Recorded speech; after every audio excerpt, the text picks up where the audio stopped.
What's happening, guys? Sam Adams here, and welcome to a brand new episode of Caffeinate today for April the 24th of 2019. My name is Samuel Adams, and welcome to today's show. Of course, as always, I hope this one does find you well, and if you happen to be brand new to the program, this is a daily gaming news podcast where I fill you in on what's happening in the gaming industry. And today, we have a report that it looks like crunch was a big problem around the time that Fortnite became a worldwide sensation. Of course, it was never originally intended to be what it is today, which led to the crunch that we will be discussing. But on top of that, we also have news about some new models of the Nintendo Switch coming down the pipe. Of course, we've been talking about this for a while, but now we know more information. The Division 2 and Sekiro Shadows Die Twice lead the best-selling games for April. Nepal has lifted a ban on PlayerUnknown's Battlegrounds. On top of that, a fan made a Commodore 64 port of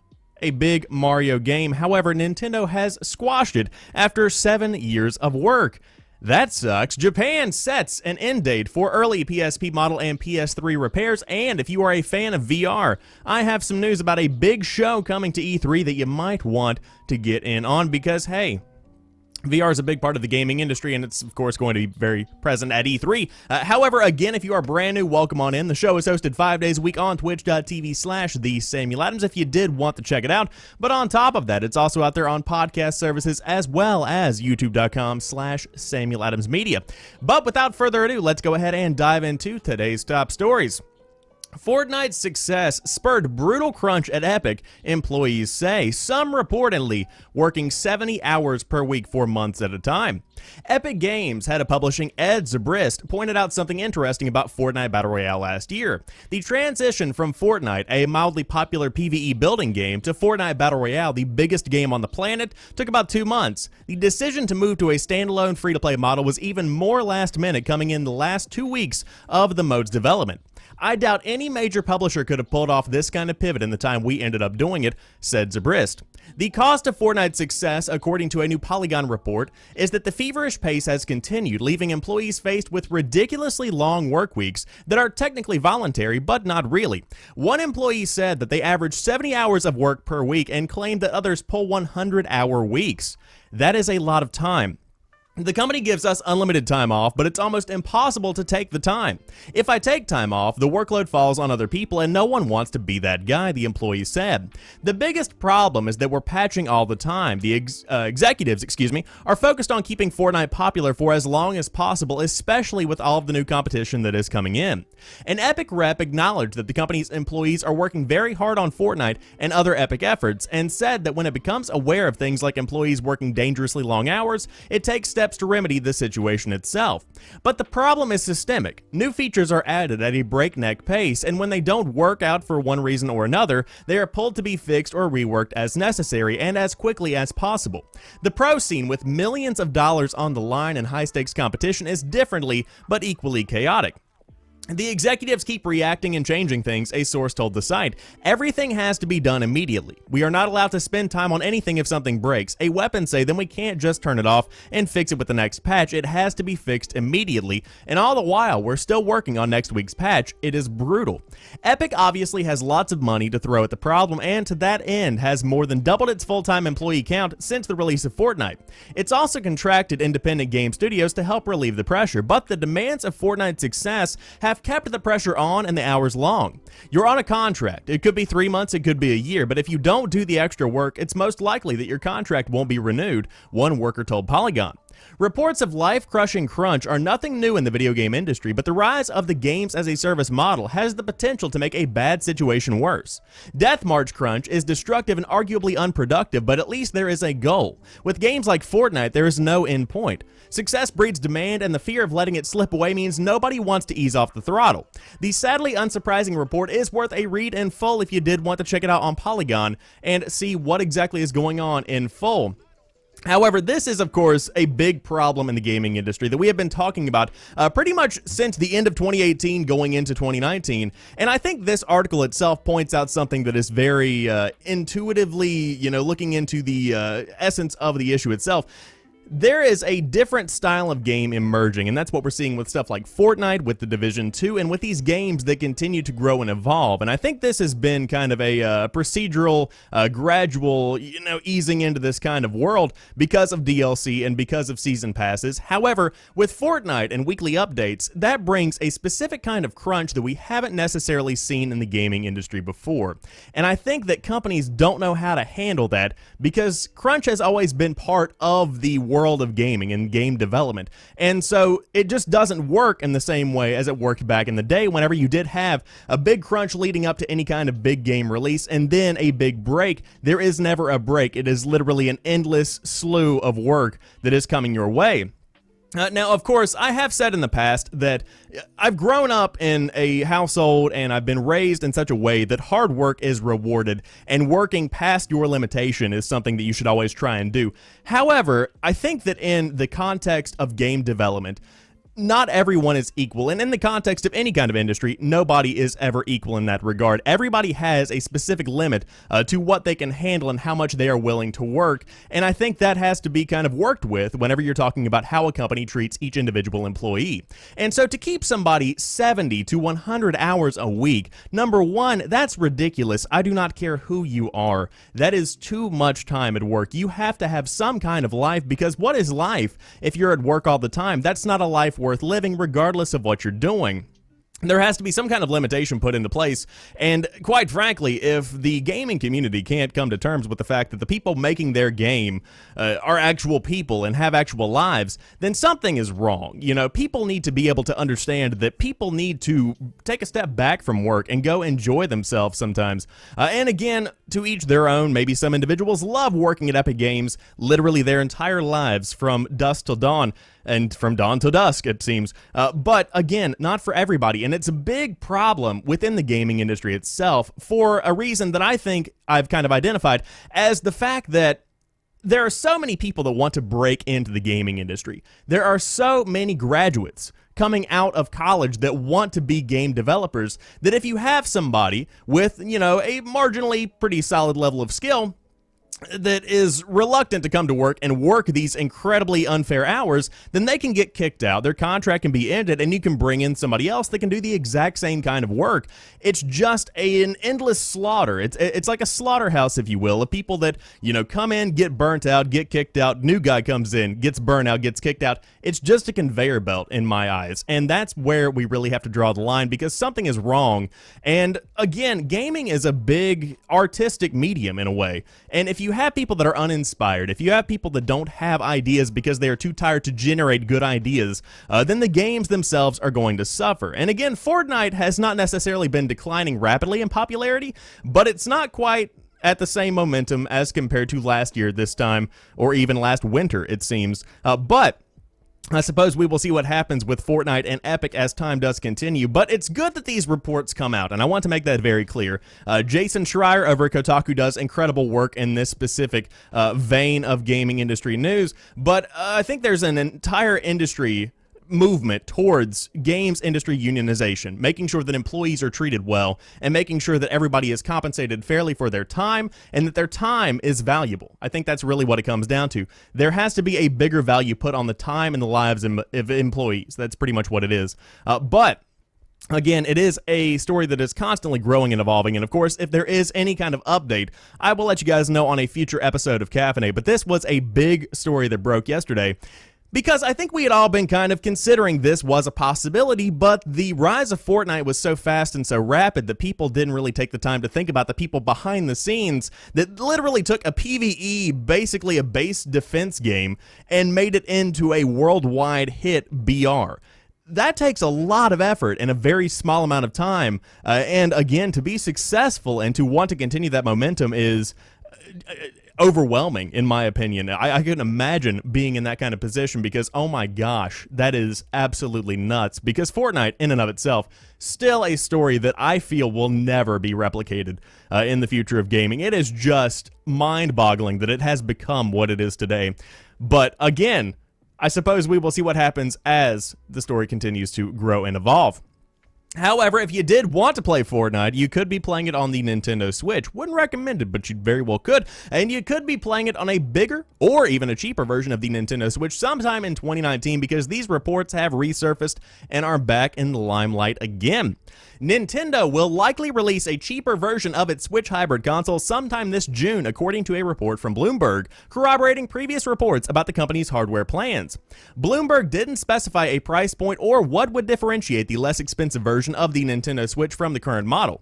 Nintendo sells the Switch for $299.99, and the same price the console is, of course, launched in March of 2017.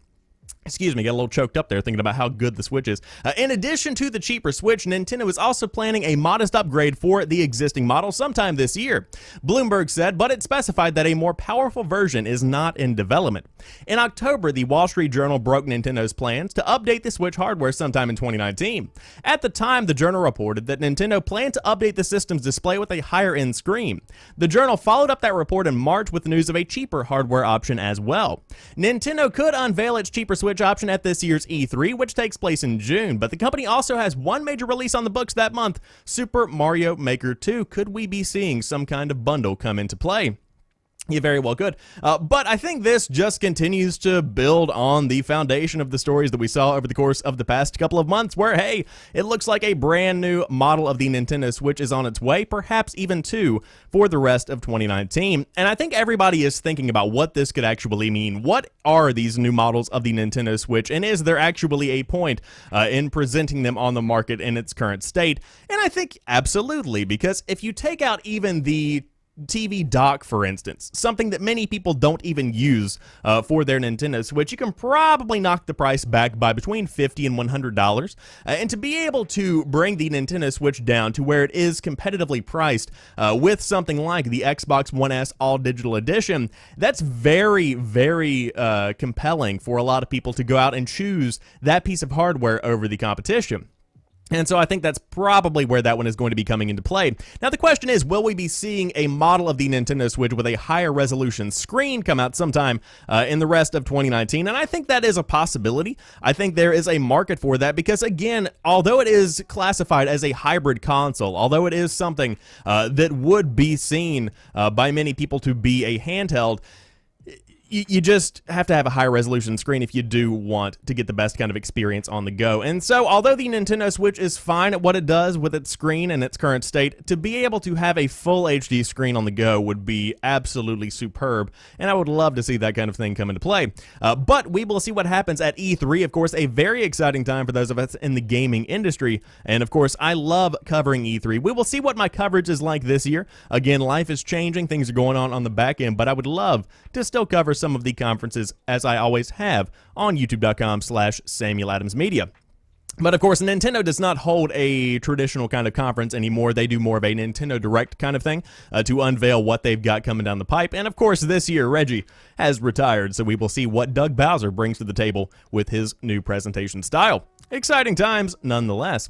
However, there are plenty of games to play right now on a variety of consoles, but it looks like a lot of people are playing The Division 2 and Sekiro Shadows Die Twice because those have led the March game sales with Switch leading console units. March is typically seen as an odd month in the video games industry. The financial year ends on March the 31st for a lot of major companies, while it's still the end of the quarter for many others. This means that some games get rushed out to make it before the end of the financial year, while other big titles get held to make a big splash just before April's investor reports. It's kind of a guessing game figuring out which will do what, but it is interesting to see what games the market responds to in this context. This year, a number of huge games came from all sorts of directions. This month's biggest release in terms of sales was undoubtedly The Division 2, based on how well the first game sold overall. The sequel is on track to do just as well, debuting at number 1 for the month of March. It also instantly rockets to the second best-selling game of 2019 and the 6th highest opening for an Ubisoft title. Assuming it keeps selling, and there's little reason to suspect it will stop, it is likely a candidate to be one of the best-selling games of the year by the end of 2019. Sekiro Shadows Die Twice debuted at number 2, making it the 6th best-selling game of the year, and From Software's second best debut of all time, trailing only Dark Souls 3. MLB The Show 19 comes behind Sekiro, setting a record not only for the series, but for the baseball video game genre as a whole. That's pretty impressive. Devil May Cry 5, the hotly anticipated sequel to Capcom's venerated action series, debuts at number 4 this month as the highest debut for the series. second highest debut for the series, I apologize, right behind Devil May Cry 4. While not in the top 20, Kingdom Hearts 3 secured its position as the best-selling game of the year so far and the best-selling Kingdom Hearts game in the series. The previous top game was the original Kingdom Hearts in 2002, and of course the top 20 is available via Game Informer if you did want to check it out. But the top 10 are as follows. Again, The Division 2, Sekiro Shadows Die Twice, MLB The Show 19 coming in at number 3, Devil May Cry 5 at number 4, Smash Bros. Ultimate at 5, Red Dead Redemption 2 hanging in there at number 6, followed closely by NBA 2K19, Grand Theft Auto 5 still hanging in there at number 8, Yoshi's Crafted World at 9, and Call of Duty Black Ops 4 at number 10. Anthem still hanging in there at number 11, notably, but that's pretty much what I see so far. Battlefield 5, wow, up there at number 17. Nice, that's pretty solid right there. But Borderlands is at the bottom of the list, likely owing to the remastered Game of the Year edition released abruptly after Borderlands 3's announcement. But needless to say, big deal going on here with the Division 2. That game is very special in my opinion. Now, I will say, I have not played the game. I've been very busy with college work and with a whole bunch of other stuff. I've also been digging deeply, and I mean deeply, into Battlefield 5. But The Division 2 is so much fun to watch. It is such a good game, just at its core. It is one that I will, without a doubt, dive into probably sometime next year whenever they release some kind of definitive edition or collection with DLC, whatever it might be. I do want to get in on The Division 2 at some point because the shooting is tight. It looks like it builds on the foundation that the original Division laid down, and it truly is just a genuinely good looking, good playing, good everything. It is a good game. So if you haven't tried it and you're in the market for something new, then you might want to check out The Division 2. And of course, Sekiro Shadows Die Twice, also a pretty big deal without a doubt. Now, Nepal, as we talked about last week, had banned PlayerUnknown's Battlegrounds, but it looks like that ban has since been lifted. A few weeks ago, Nepal instituted a ban on PlayerUnknown's Battlegrounds, an unprecedented move to ban a specific game based on zero actual reports. Nepal's telecommunications authority had heard from parents that the game was too addictive, so they took the rather extreme move of banning the game from the country. It did not take long for the Nepalese courts to overturn the ban on freedom of expression grounds. According to the Himalayan Times, multiple players of the game filed an injunction against the government that temporarily halted the ban almost immediately after it was announced. The motion required the Nepalese Telecom Authority, to prove that the game was dangerous and or addictive enough to actually warrant banning, something that would prove mildly difficult. As the Telecommunications Authority could not do this, they declined to fight this claim. Moreover, the petitioners argued that any game can be played online is inherently an act of expression. The act of playing the game with people would thus be protected under freedom of expression. While Nepal actually does have the right to put prohibitions on the freedom of expression, their inability to prove how PUBG would warrant curtailing it meant it was a dead end for the government. Now, while the government had ordered internet service providers to block all traffic from PUBG servers on April the 11th, it is not clear if any provider actually ended up doing that. And so that's pretty much where we are at right now. And this is a good story, I think, because it shows how powerful gaming can be. It is actually classified as a freedom of expression, and again, is that more of a loophole than anything? Probably. But at the end of the day, it's ridiculous to ban any kind of game on foundless accusations, or foundationless, whatever the word may be, accusations of it being completely and totally addictive by nature. That's not how things work. You can't just be like, hey, that's addictive, and it's like, no. I mean, it could be, but no, not inherently. It's just you have to control yourself, and that's what I want to drive home here. Any game can be addictive. Anything in the world can be addictive. I mean, have you seen these TLC shows where it's like, I'm addicted to eating paint chips? What? That's a thing? I'm addicted to licking urinals. I don't know, I'm really stretching here for this one, but if you just control yourself, then you won't have this kind of problem. And I think in gaming, it's incredibly tempting to come home after a long day of work, school, whatever it might be, throw your pants off and throw all of your responsibilities to the side and begin playing games. And sometimes you can't do that. You actually have to go out and live your life and do things that you need to do. And so in that sense, in that regard, in that kind of a way, I am glad to see that PUBG has been unbanned, if it was ever banned to begin with, which it seems that it, quite frankly, was not. However, I do want to talk about a story that makes Nintendo look like an enemy, because Nintendo has squashed a Super Mario Commodore 64 port, which took 7 years to make. Last week, after 7 years of work, Nintendo fan Zero Page finally released a working port of Super Mario Bros. For the Commodore 64. The achievement and hard gaff behind it caught the eye of C64 fans, who praised the effort of recreating one of gaming's greatest masterpieces for the much-loved home computer. But then, of course, Nintendo swung into action. 4 days after its release, Nintendo began taking it down. Details of the port and its subsequent removal have been covered by Torrent Freak, which notes that the port is available if you do know where to look or who to ask within the thriving C64 hobbyist scene. But the file has been removed from its most prominent hosting sites and from the Commodore Computer Club website where it was hosted. Nintendo may have removed the file, but the programming achievement behind the port still remains, and of course there is a video of how it looks if you did want to check it out, and I will say, it looks like it is a pretty solid running version of Super Mario Bros. Because, hey, I mean, why not go ahead and include this? But this is one thing that I think Nintendo really should think about, consider, whenever they are trying to protect their IP, which is essentially what's going on here. Over the course of the past couple of years, we have seen a lot of change coming from Nintendo, specifically whenever we are talking about their treatment and their approach to the content creation community. Because Nintendo used to be kind of a hit or a miss when it came to YouTube monetization for people that wanted to play their games. Quite frankly, because sometimes they would just monetize content or they would restrict content. It was kind of just a guess-all game of whether or not your content would be approved or not. And again, it was kind of restricting to a lot of creators, and eventually they stopped covering a lot of Nintendo news, playing a lot of Nintendo games for some of them. And that was a big problem because, as we all know, marketing in 2019 relies heavily, especially in the gaming and entertainment industries, on the, support of content creators, the opinions of content creators. It's a big deal for a lot of people, and so whenever you are thinking about, approaching this kind of thing, is Super Mario Bros. Actually making any kind of money anymore, back on the original version of the game? No. So why not allow this individual to make some kind of C64 version of the game? And of course, it is still out there if you did want to find it. If you dig deeply enough on the internet, you can find anything. But to have Nintendo taking this kind of action immediately seems a little bit, I don't know, overhanded, a little bit heavy-handed, if you will.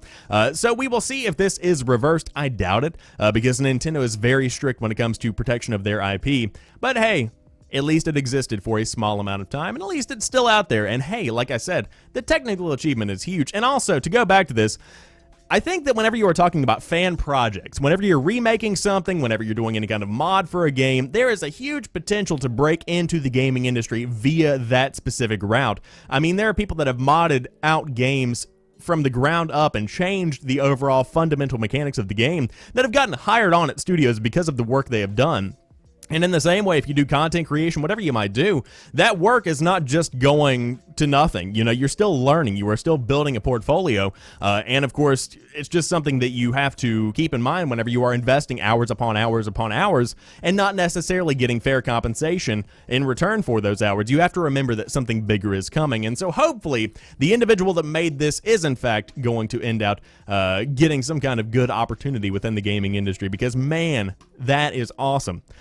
However, speaking of retro consoles and retro games, Japan has set an early end date for PSP models and PS3 repairs.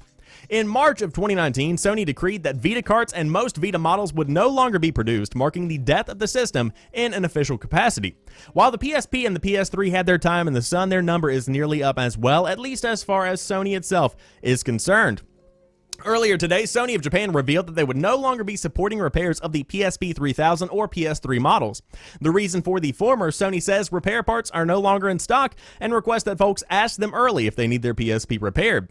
That is wild. The PSP has been a legacy system for a while, but you will need to hunt down third-party services if you do live in Japan. It had a good run, though. The PSP was released in 2004 in Japan and lasted all the way through December of 2014 in Europe. By comparison, the Vita was released at the tail end of 2011 and was taken behind the barn in early 2019, and that is probably the best euphemism I could have ever described for the Vita. The PS3, on the other hand, has a lot more to celebrate. It lasted from November of 2006 all the way through May of 2017 in Japan, nearly the same as the PS1's just over 11-year run. That is one of the longest runs of all time for an active console, though almost nothing can touch the 2000 to 2013 run of the PS2. And of course, this author loves console stats, as I do as well. But Still disappointing to see. Again, if you live in Japan, be sure to take this into consideration if you do have something that needs repair on your PSP or PS3. But I still own a PSP 3000. I bought one on eBay probably about 2 or 3 years ago, and no regrets. You know, it's a really good little handheld. I would say, just a little JRPG machine that really does bring a lot of passion to the table, and a lot of good games are found on the PSP. And of course, the same can be said for the PS3 and even the PlayStation Vita.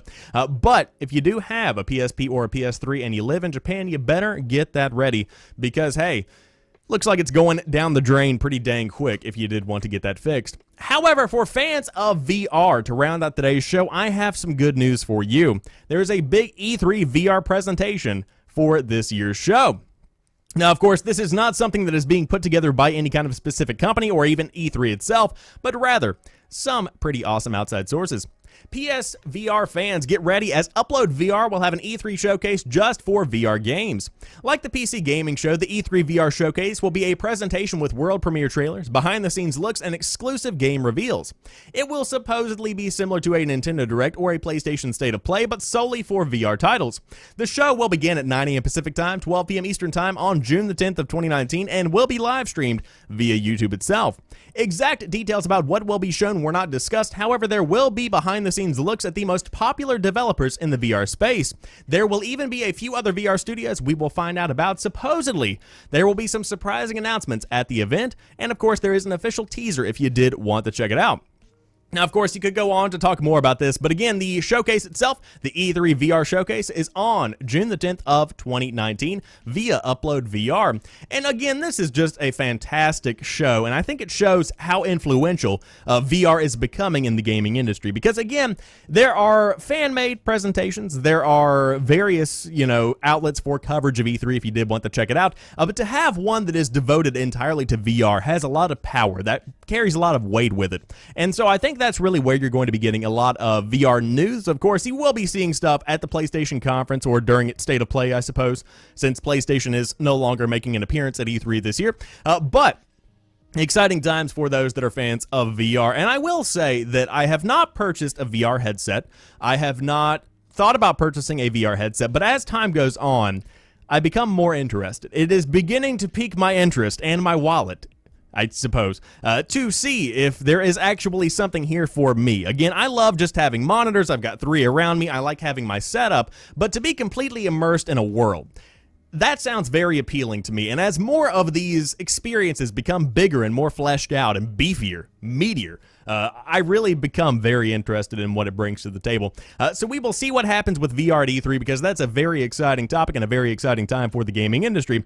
But that wraps it up for today's episode of Caffeinate for now. Of course, if you do enjoy the show, be sure to drop me a like down below. And if you happen to be new here, the show is hosted 5 days a week, Monday through Friday at 7 a.m. Eastern Time live on twitch.tv/TheSamuelAdams, and then it's put up on podcast services around the world, as well as youtube.com/SamuelAdamsMedia. But until tomorrow, you guys have a fantastic rest of your Wednesday, and peace.